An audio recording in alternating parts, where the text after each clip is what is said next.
So I think that one of the things that we have to recognize, and a lot of times I will be in a situation where I'm asked about what our strategy is with the Muslim community, right? And one of the things I used to cringe at when I would be at a fundraiser for a relief effort, for example, in the community, would be that we have to do more relief work because it's better dawah. So instead of talking about Islam, we have to go out there and do relief work because people see us on the field in action that are going to have a better impression of Islam. Opposed to this is a scriptural imperative to be out there and to help people in their time of need, regardless of what their faith is, regardless of what their background is. Anti-poverty, which is the most pure form of social justice, is actually deeply rooted in our tradition and something that we can draw from. So I think that when that carries over into forms of activism, when we talk about Muslim issues and we talk about political strategy versus what scriptural imperative is, what that means is that we start seeing issues like racial injustice or immigration reform or poverty or healthcare as being outside of the scope of the Muslim community and only things that we should engage in some transactional form, because that's the way that we can fit ourselves into this coalition that is at the moment responding to such an oppressive administration. When we talk about the structures of white supremacy and the structures of racial injustice and the structures that pit people against each other and that thrive on constantly having a scapegoat, well, we have to recognize that when we ally with other communities that are fighting against the exact same structure, that we're not fighting the current battle, but we're also trying to pave the way for a future country, a future climate that doesn't have the tools at hand to be able to marginalize and be able to constantly scapegoat and use the same playbook that's been used against other communities and used against the Muslim community as well. I also think that a lot of the divisions that we're seeing in wider society are also divisions that are found within the Muslim community, and we have to be honest about that. I'll give you just a very Dallas-centric example that, there's this constant discussion about the Muslim community in Dallas, and everyone is moving to Dallas because Dallas is becoming a hub of Islamic learning and Muslim communities. But almost all of those discussions are speaking about North Dallas. Dallas is 274 out of 274 in terms of racial segregation. It's the most segregated city in America. You have intense racialized poverty. And so when the Muslim community is talking about moving down to the Muslim community, they're talking about a North Dallas experience. But that division exists, which naturally gives a blind spot to almost all of the Muslims that are residing within the North Dallas area. So I think that that's even more, that's even more amplified in different discussions that are taking place right now. A lot of times I see Muslims only become sympathetic to immigration reform, for example, when they find that there are dreamers in our midst. So a lot of Muslims as well that have been living a very comfortable reality do not understand that the dreamers issue is not just a Latino issue. In New Orleans, in my community, when I was there, police brutality became an issue for the Muslim community when a sister from the Muslim community, who was an African-American doctor, married to a Pakistani-American doctor, was murdered by the police in New Orleans. And then suddenly the entire community woke up to realizing that, look, this is not just a reality that's suddenly dawned upon us as a Muslim community.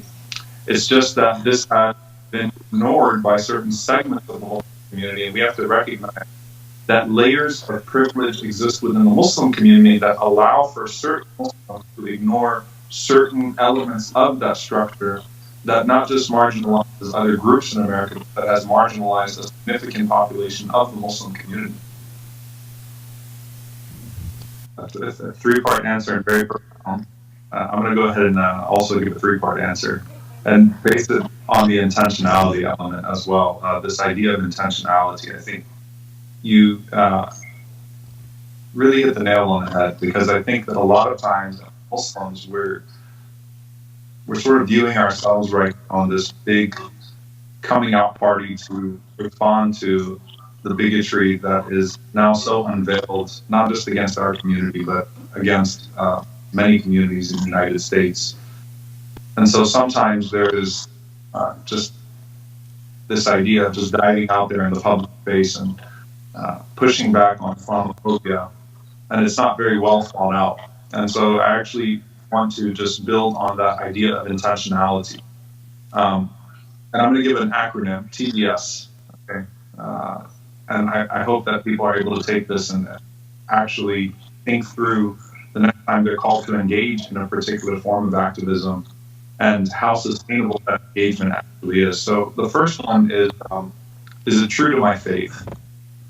Rooting my activism in principles that are really based in my faith. And again, that's the difference between a transactional form of activism and one that will display itself not just in its sincerity, but in its persistence when other people turn their backs on an issue. And when we talk about worship, again, I'll speak from a theological perspective. When we talk about worship in the religious sense, what distinguishes sincere worship from insincere spurts of worship is the consistency, right? So if you truly believe in what you are doing and you find the paradigms within your faith and those values deeply embedded within your faith, and that's what's causing you to act, then when other people move on to the next issue or the next community, you will stay the course. The first thing is it true to my faith? The second thing is best use of my time. So this is the B, best use of my time. I just made up this acronym clearly as you were speaking, by the way. So if it's not very well thought out, then forgive me. But this is the best use of my intentionality in terms of structuring my particular engagement in that issue. A lot of activism, most activism, is quite performative. It's jump in the next protest, and that issue becomes hot. Then we jump in the protest, we get the photo ops, we screen for a few days, and then we allow the media to dictate our energy and throw us into complete incoherence in regards to our activism. So we jump into the next issue, and the next issue, and the next issue, without ever specializing or without ever deeply engaging in issues. So most anti-racism is a great example of not doing that, right? Staying the course. So if anti-racism is not a discussion right now, that's still your work. That's still exactly what you're focusing on. I think that with a lot of Muslims, the idea of becoming an activist, you just wear this hat, this activist hat, engage all causes, but in very fluffy ways. And I think that would solve a lot of problems for our community in regards to some more problematic elements of activism or those that make people uncomfortable if we took issues that are near and dear to us and specialize in that issue. And so I think what I'm saying is I just want to find the difference between specializing in something and being present for another. So I might specialize in anti-police brutality work. One of my favorite anti-police brutality groups is Mothers Against Police Brutality. That's all they do. And you can hear the substance, what they propose every time there's a new police brutality discussion. But they have a list of demands. They're well thought out. They've really stayed the course and continue to work on that issue while still being present with other issues that are related to police brutality, since police brutality arises out of a larger racist structure. So criminal justice reform, the prison population, the industrial prison complex, all of those things are related, but they stay focused on police brutality work. So if you choose 2 or 3 issues max that you specialize in, and you give that your all, but your presence for other issues that are important to you. So I might just have the demonstration for another issue or a few meetings or show my solidarity in other ways without necessarily fully jumping into that issue, because I need to do justice by the issues that I've chosen to specialize in. So if it's poverty, healthcare, racial structures, immigration reform, pick an issue and specialize, or pick a couple of issues and specialize. Don't get lost into performance in the activist space. And that's where you're going to be more effective, and that directly ties to number 1, which was, is it true to my faith? And the idea of sincerity being directly tied to consistency in the Islamic tradition. And the third thing, which is the S, is sustainability.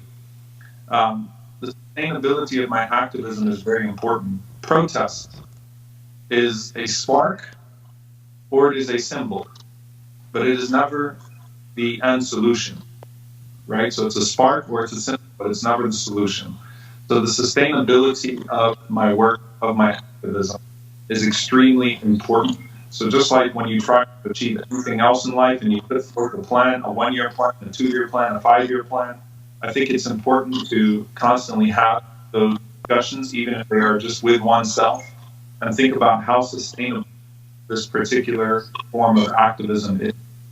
And what my vision is in regards to that particular issue 5 years from now, when hopefully Donald Trump is nowhere around, and the structures that allowed for the structures and the societal trends curves that allowed for Donald Trump to rise to presidency are still there. How do I keep working in regards to that effort and still trying to achieve my ultimate vision in regards to that particular issue? Great, thank you so much, Imam Omar. So we have about 30 minutes for Q&A, and I did want to make sure that we have enough time for discussion. So I wanted to turn it over now to our audience. If you have any questions for the panelists.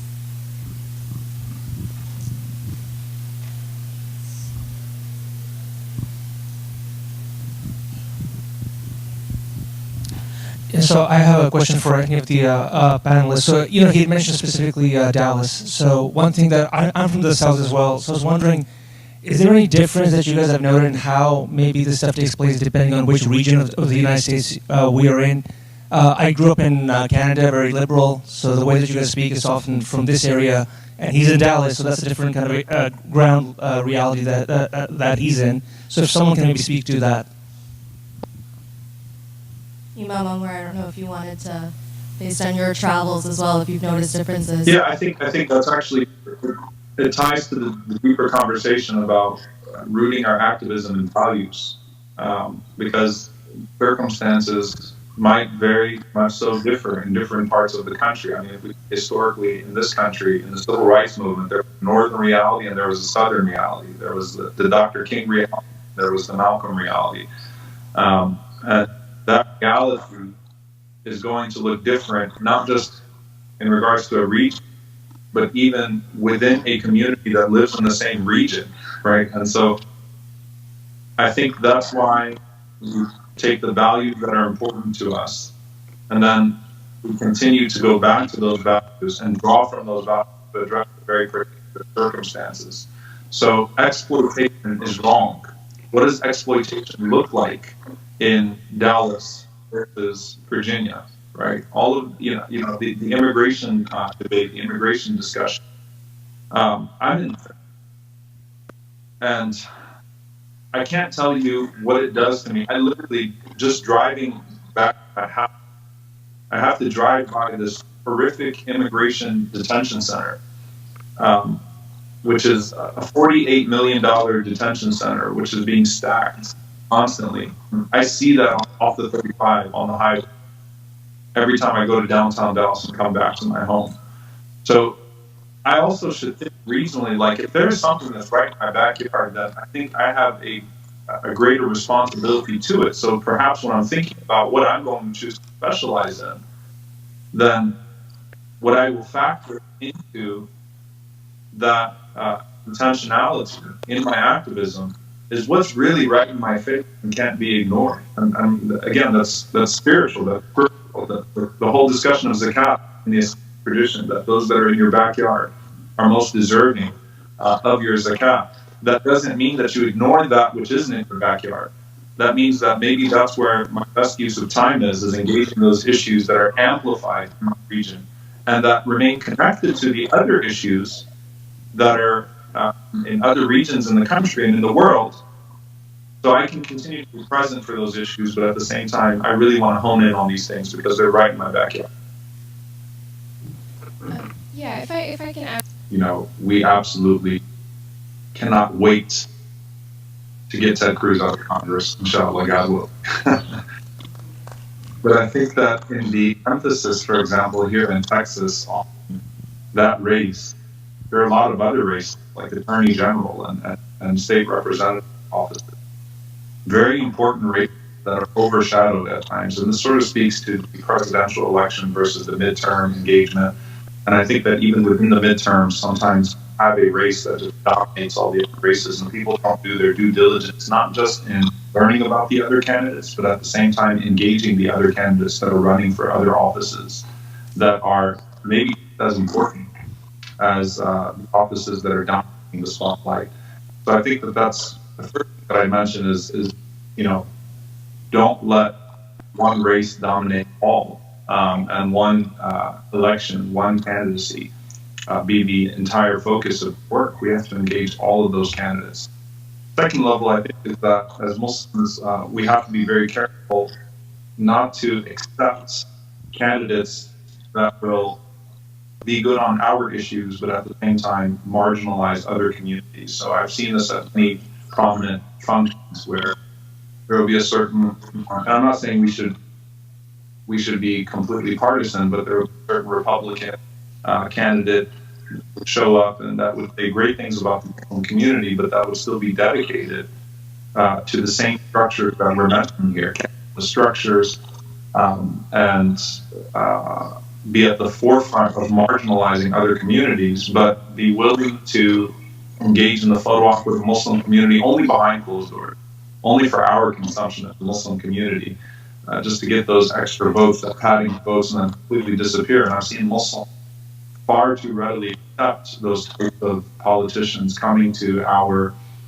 functions and coming to our events and engaging us in that fashion. So if we're really going to think about politics in a principled fashion now, then the candidates that we're willing to engage, entertain, and build relationships with can't just be good on our issues. They've got to demonstrate an overall track record that's consistent and that speaks to our principles. And the last thing here, it was mentioned, but I do want to amplify this, is the way that we completely disappear once a candidate is actually elected. We have to secure commitment before a candidate takes office. If you're going to get the support of our community, these are the issues we need firm commitment from you on. And we're going to be in your face at these regularly scheduled meetings after you are elected to make sure that you're holding true to those commitments. And do not take our votes for your re-election for granted, because if you don't live up to those commitments going forward, then you're not just going to have it in your pocket. I've seen that happen way too many times, right? Where a candidate says all the right things to get the Muslim community's votes the first time around, comes to the masjids, comes to our functions, secures those votes, and then when re-election comes along, the default is that we're going to vote for that candidate again, as opposed to saying, well, look, you really fell short on a lot of the promises that you made the last time around, so what are you going to do differently this time? So at the end of the day, it speaks to how we engage power, and that's been an underlying theme, but I don't want to go off on a tangent either, but how we engage power in our communities. And in our insecurity, we often forget that elected officials work for us, and if they don't do a good job, we fire them. So we have to start engaging with that type of an, as other communities have been very willing to do and very effective at doing. I would say that at this point we focus on turnout. I think it's too late to do any deep education on candidates at this point. If people are interested in being educated about the candidates before these last couple of weeks, then I don't know that we'll really have an effective way of educating them in these last couple of weeks. I think right now it's just the urgency of civic engagement and to accept some of the conclusions of those who have been doing that the last few months or the last couple of years on these particular candidates and issues. Just yesterday, Yaqeen Institute for Islamic Research and ISPU, Institute for Social Policy and Understanding, we've been working on a joint project called Khutbah Toolkits, where we have data-informed. So ISPU sort of brings forth data on Muslim. Yaqeen Institute, my institute, gives religious languaging, and we actually produce khutbah talking points, and sample khutbah for people to actually take to their mosques, and to push people towards. And our khutbah toolkit that went out yesterday was the urgency of civic engagement. And one of the things that resonates very deeply with Muslims, I think, is the power of the story. And that's deeply rooted in our tradition. And so here's a story for you all. In Irving, Texas, we were targeted by the mayor with anti-Sharia legislation. Mayor Beth Van Dyne, who now works for predictably went on to work for the Trump administration.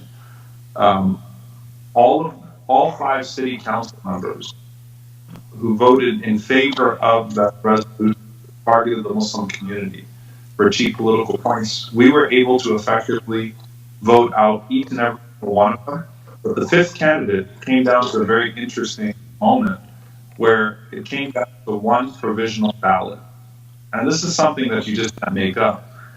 Had that provisional ballot not been there, the city of Irving would have had to have a $50,000 runoff.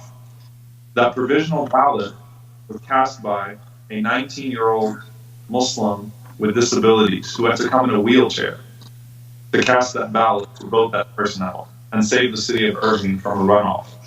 I think that it's important to impress upon each and every single Muslim that this is your obligation, that you need to get out there, that the time now is one of action. We're past research. Get to the polls now. So we need to focus on turnout. I think long-term in terms of engaging candidates, I'll share from my own personal experience as well on this, and I sort of mentioned the Cruz and Beto race here, that a lot of times as a community that has acquiesced, accepted, and tokenized for so long, we have a very difficult time distinguishing between rhetoric and policy. For example, the lesser of the two evils thing is just not working anymore. It's not working for the general American public anymore. Just a candidate to just put themselves forward as I'm not as bad as the other guy, or that's just not going to work anymore. And I think with the Muslim community, we've gone beyond the jurisprudence of that to arguing from an Islamic ethical perspective that the lesser of the two evils is part of our tradition. But this doesn't work for the public anymore, and it doesn't work for our community. So focusing on policy as opposed to rhetoric. An example of that would be the polarizing issue of BS, boycott, divestment, sanction. Now, that cause is very important to me.